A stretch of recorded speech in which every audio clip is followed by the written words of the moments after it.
Negli episodi precedenti, dopo i numerosi lavori e imprevisti che abbiamo avuto in terra colombiana, ci dirigiamo nella seconda metà del nostro viaggio in questo paese. Il paesaggio cambia, ma una certezza resta: la Colombia si sta rivelando ogni giorno una sorpresa e noi non vediamo l'ora di scoprire la prossima.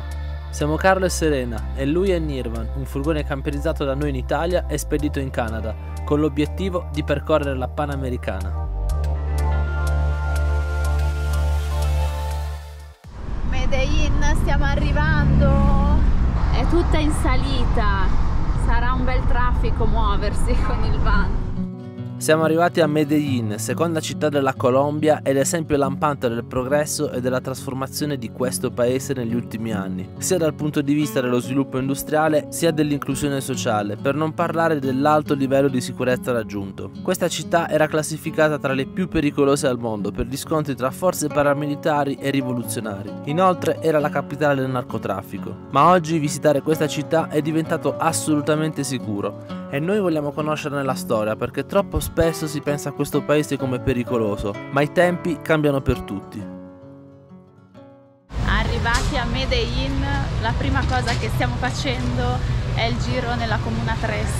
Stiamo facendo un tour guidato perché ci sono tante cose da sapere e da conoscere qui a Medellin e quindi chiederemo a una persona del posto, che è Andres, che è qui accanto a noi, e ci racconterà tutto sulla Comuna 13. E lui è di lì, quindi saprà benissimo tutte le storie e cosa è successo in questa parte della città. Ora iniziamo. Le comunas sono una sorta di favelas e si sono formate a causa degli sfollati delle zone rurali in conflitto con i guerriglieri. Quando arrivarono in queste montagne realizzarono la loro casa illegalmente e senza alcun tipo di servizio, e inoltre furono completamente dimenticati dal governo, che decise di non aiutarli. Le diverse forze armate che si erano insediate, come le FARC, ovvero le Forze Armate Rivoluzionarie Colombiane, o le ELN, che sta per Esercito di Liberazione Nazionale, avevano inizialmente come obiettivo quello di aiutare le altre comunas, garantendogli protezione. Ma presto la situazione cambiò completamente. Furono assoldati bambini e ragazzi, privandoli del loro futuro. A él lo mataron en el 98. Él fue uno de los que pues tú sabes que aquí a los niños la guerrilla le inyectaba las drogas y la vaina. Y él fue uno de los que no quiso pues que los niños le inyectaran las drogas y la vaina. Entonces la guerrilla lo mata. Pero en el tiempo de antes, y ahora no, ya ahora es otra cosa. Exactamente. Gli scontri non fecero altro che aumentare con l'arrivo delle forze paramilitari e la Comuna 13 era diventata sinonimo di violenza. Cada vez que uno como habitante de la comuna iba a una entrevista de trabajo, lo primero que te preguntaban en la entrevista de trabajo era de dónde venías. Y si tú decías que venías de la Comuna 13, muchas veces no te daban trabajo. In questa situazione il cartello di Medellin, leader del narcotraffico, trovava solo benefici per continuare ad espandersi. La guerrilla te cambiaba lo que era la perspectiva de tu vida. Si tú tenías 15 años, la perspectiva de tu vida era hasta los 17 años. Y eso que yo pondría demasiado tiempo, porque mira, yo tuve muchos amigos que lascivamente se metieron a las guerrillas, profesores de mi colegio se metieron a las guerrillas y en una semana o en un mes eran abatidos en un combate. La guerrilla te quita lo que era la esencia de vivir. Il governo, attraverso operazioni militari devastanti, cercò di risolvere la situazione, purtroppo aumentando solo il numero di vittime e non riuscendo a risolvere il problema. Mira, el gobierno en la Comuna 13 realiza lo que son 19 operaciones militares, donde la operación más rica fue la Operación Orión. La Orión, chicos, fue realizada el 16 de octubre del 2002. Esta operación militar duró 3 días y en 3 días el gobierno acabó con la guerrilla. Y tú como habitante de la comuna y como sobreviviente de esa operación decías en el momento, qué descanso, ahora sí podemos vivir tranquilos.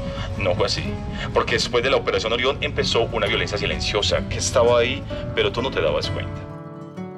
Qualche anno più avanti il governo decise di investire nel miglioramento dei servizi. Fu costruito un tribunale, una scuola, una biblioteca che era un punto di ritrovo. Furono costruite le prime funivie che consentivano un rapido spostamento e le famosissime escaleras eléctricas. Adesso stiamo salendo sulle famosissime escaleras eléctricas. un'opera che ha rivoluzionato il principio di mobilità qui nella Comuna 13. Ci sono anche pannelli solari, quindi sono fatte con energie rinnovabili, sono aperte tutti i giorni dalle 8 se non sbaglio fino alle 10 di sera. Vi assicuro che non è una cosa semplice abitare in alto alla Comuna 13 e dover andare a fare la spesa in basso, e queste scale sono in acciaio inossidabile, resistenti a sole e acqua. Con queste scelte i guerriglieri e il narcotraffico si allontanarono dalla città e i ragazzi che prima erano costretti ad arruolarsi e essere dei sicari si trasformarono in artisti di strada, guide turistiche e trovarono nello sport le motivazioni per un futuro diverso. Oggi la Comuna 13 di Medellín è diventata il luogo più visitato della città. Questo agglomerato conta 23 quartieri e 120.000 abitanti. È passata dall'essere un luogo inavvicinabile a causa delle violenze delle guerriglie e delle gang dei narcotrafficanti a un vero e proprio museo a cielo aperto, con decine di murales che cercano di raccontare come la comuna sia arrivata a essere ciò che è oggi.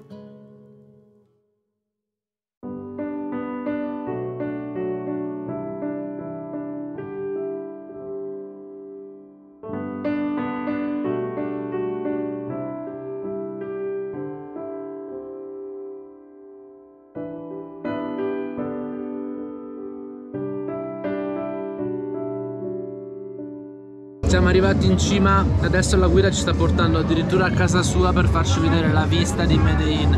Ecco l'entrata a casa di Andrés, incredibile, una guida che ci porta a casa sua per vedere la vista del turista, l'ha chiamata. Solo questa esperienza vale tutto il tour. Stiamo salendo su queste scale strettissime, c'è anche un quadro con le Alpi. Permesso, permesso. Mamma mia, è un labirinto qua. Ah, ma c'è una terrazza che è niente male. ¿Es tu casa? Esta es mi casa. Wow, Gracias. bellissima. Gracias. Está hecha para ustedes, muchachos. Ed ecco la vista sulla Comuna 13 e su tutta Medellín. Guardate dove si estendono le case fin dall'altro lato della montagna.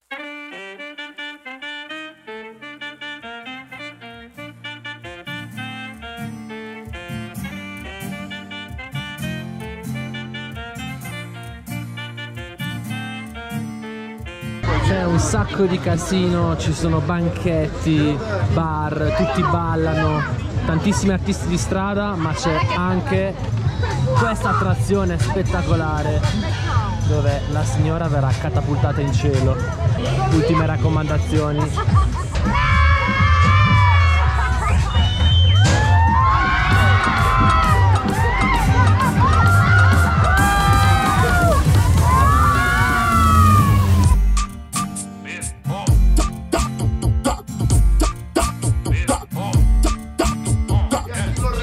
Con sus platos de espagueti, nunca tenemos la rima como Tokio, como Pirlo, pateando ya la pierna para decirlo.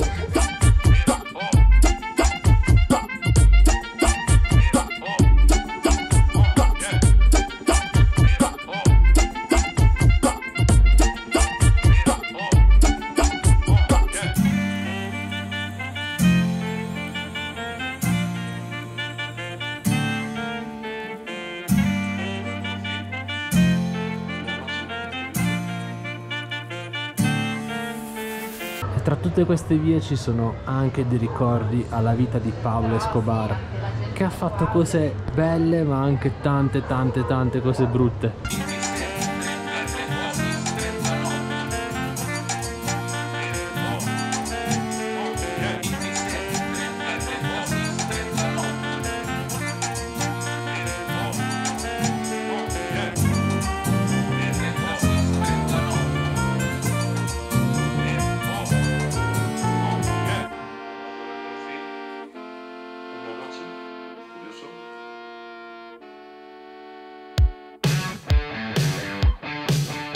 Nei giorni seguenti siamo stati ospiti dei genitori di una nostra cara amica. Loro ci hanno fatto provare con grande orgoglio la bandeja paisa, ovvero una portata immensa di carne di tutti i tipi accompagnata da un insolito avocado rotondo, arepas, legumi, riso e uova. Il pasto giusto per affrontare la prossima tappa e per salutare questa città. Ah, abbiamo provato anche i panzerotti con una sola T, niente male.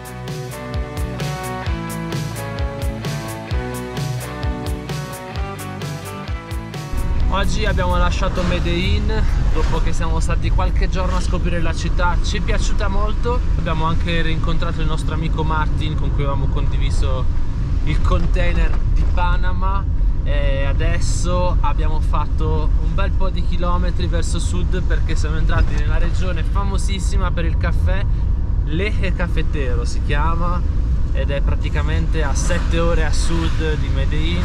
Ha appena fatto un acquazzone tremendo e adesso dobbiamo cercare un posto per la notte tra queste vallate bellissime.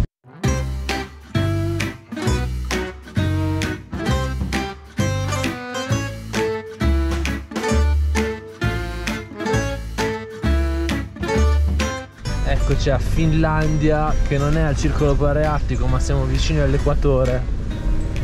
Ci sono questi negozietti qui al parco e delle case colorate.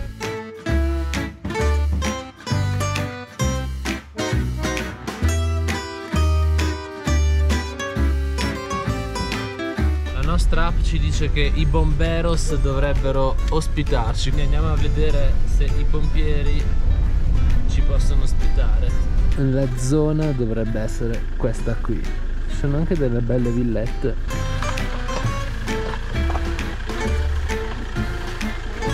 Abbiamo parcheggiato di fronte ai pompieri e adesso è arrivata l'ora di fare il pranzo perché abbiamo veramente un sacco di fame, abbiamo fatto un sacco di chilometri, una bella pasta ci aspetta, poi andremo a vedere il Pueblito, speriamo che non piova. Qui dietro ci dovrebbe essere un centro sportivo dove ci sono bagni e docce, c'è anche la piscina, è un campo sportivo enorme.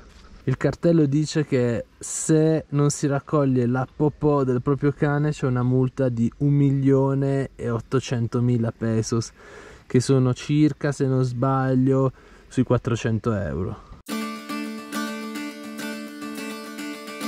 Buongiorno, oggi stiamo andando a fare un'escursione in una valle vicino Finlandia e vicino a un paesino che si chiama Salento, che dopo andremo a visitare. Stiamo percorrendo questa valle che si chiama Valle de Cocora e ha una caratteristica molto peculiare che adesso vi faremo vedere. Siamo a una quota anche qui di circa 2000 metri, un paesaggio verdissimo.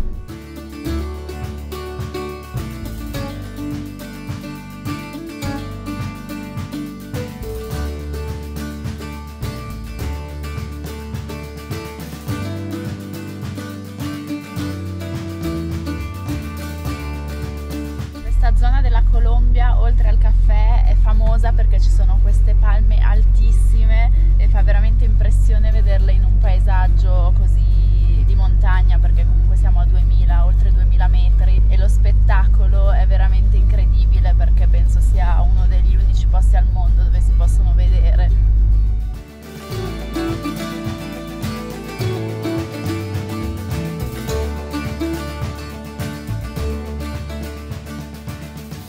Abbiamo appena cominciato il sentiero, è alquanto turistico perché si fa praticamente un giro di 3 km e si attraversano dei mirador dove si possono vedere queste palme che ci sono alle mie spalle. Particolare il paesaggio a 2300 metri con queste palme che raggiungono anche i 40 metri di altezza. Questa è una specie di palma andina che cresce solo qui e può raggiungere i 60-70 metri se è in buona salute, e questa altezza fa di questa pianta la palma più alta del mondo.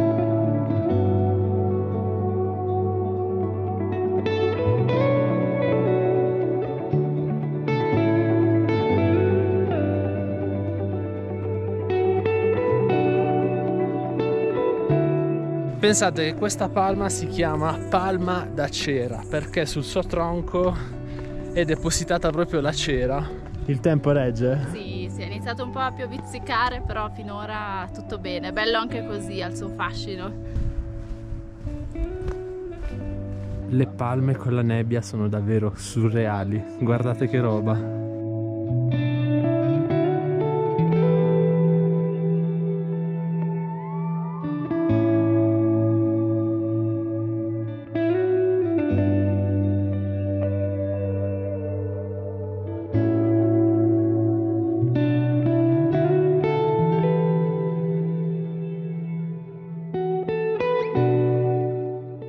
Siamo quasi arrivati alla fine del nostro giro. Qua c'è un'erbetta veramente che sembra un tappeto. Mi sa che ci metteremo qua seduti ad ammirare il panorama. È stato un bel giro, molto corto, molto turistico, però lo spettacolo è veramente enorme qua nella valle.